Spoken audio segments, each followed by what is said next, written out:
Kita ke informasi selanjutnya, bantuan pun terus mengalir untuk masyarakat terdampak banjir di Sumatera Utara, di mana BNPB terus menyalurkan saluran logistik baik untuk jalur darat, laut, dan udara. Berikut kita simak laporan jurnalis Metro TV Insan Suwardi dan Agus Taufik dari buffer stok logistik BNPB di Bandara Silangit, Tapanuli Utara, Sumatera Utara.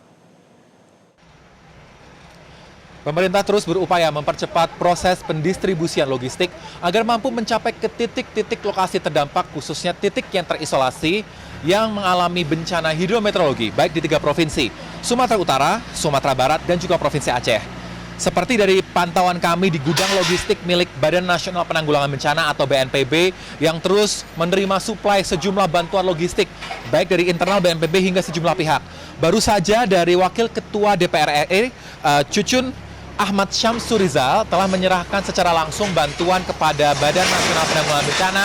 sebanyak 15 ton yang terdiri dari bantuan logistik berupa bahan pangan, obat-obatan, lalu keperluan bantuan lainnya seperti pakaian hingga keperluan wanita. Kami perlihatkan seperti ada bantuan beras dan bantuan makanan instan yang ada di sini yang nantinya seluruh bantuan ini akan dikelola oleh BNPB agar disalurkan ke titik-titik lokasi yang saat ini menjadi fokus utama mereka.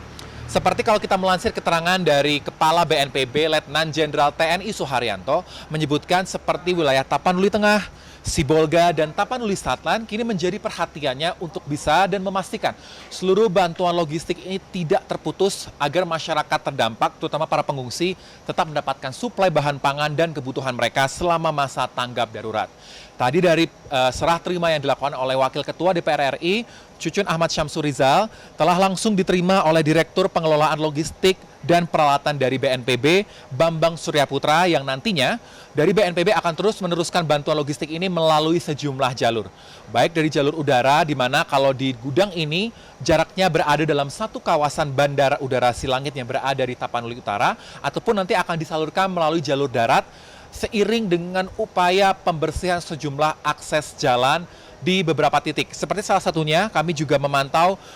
titik jalan utama Tarutung menuju Sibolga, seperti yang berada di Kecamatan Adian Koting, ini terus diupayakan mempercepat proses pembersihan. Sejumlah alat berat terus diturunkan untuk membersihkan material longsor yang menutupi jalan ini agar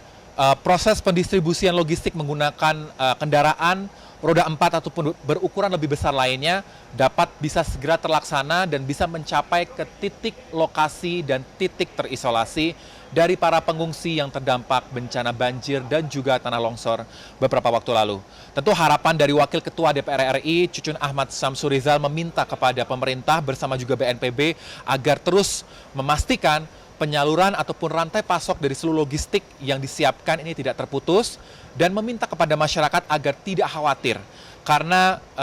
pemerintah, parlemen terus memastikan agar proses masa tanggap darurat ini tetap berjalan secara efektif, secara aman, dan secara kondusif. Begitu pula dengan upaya pemerintah untuk terus memastikan ketersediaan bahan pangan, berupaya mempercepat ataupun memulihkan seluruh akses seperti listrik, air, dan juga jaringan internet, agar nantinya proses penanganan pasca kebencanaan ini bisa langsung masuk ke rehab rekonstruksi untuk nantinya melakukan proses selanjutnya pembangunan hunian sementara dan hunian tetap dalam rangka memulihkan kondisi lokasi bencana kembali seperti semula. Dari Tapanuli Utara, Insan Suwardi, Agus Taufik, Metro TV. Jelajahi cara baru mendapatkan informasi. Download Metro TV Extend sekarang.